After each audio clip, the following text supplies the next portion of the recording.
Mesdames et messieurs, bonjour. Vous suivez votre flash sur Mon TV de ce mercredi 20 août 2025. Tombouctou 2025, une biennale artistique et culturelle, solidarité humanitaire et engagement renouvelé au Mali. Attaque à Kassela, un événement alarmant à proximité de Bamako. Tragédie à Menaka, l'exécution de Sidi Baka, président de la société civile. Mardi 19 août 2025, la salle de banquet du Centre international de conférences de Bamako, CICB, a été le théâtre de la cérémonie de pré-lancement de la biennale artistique et culturelle Tombouctou 2025.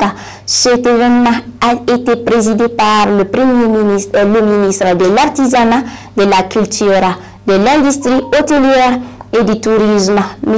Mamou Dafé. Le 19 août est une journée dédiée à la mémoire des humanitaires ayant perdu la vie en aidant les populations dans le besoin au Mali.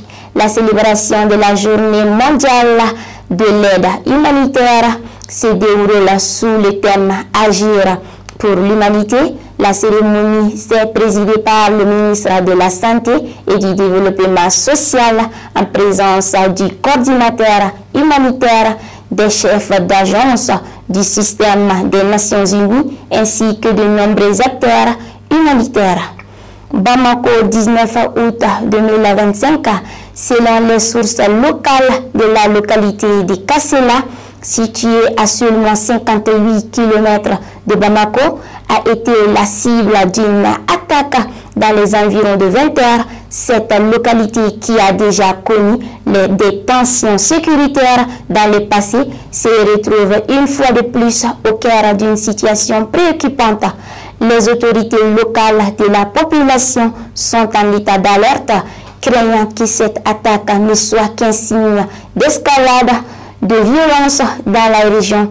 Les forces de sécurité ont été mobilisées pour évaluer la situation et sécuriser la zone. Les habitants sont appelés à rester vigilants et à signaler toute activité suspecte. Menaka, 19 mai 2025, enlevé en pleine ville de Menaka par des éléments de l'EIS. Sidi Baka, président de la société civile de la région, conseiller pédagogique du CAP et secrétaire général de l'UNTM, Menaka a tragiquement été exécuté.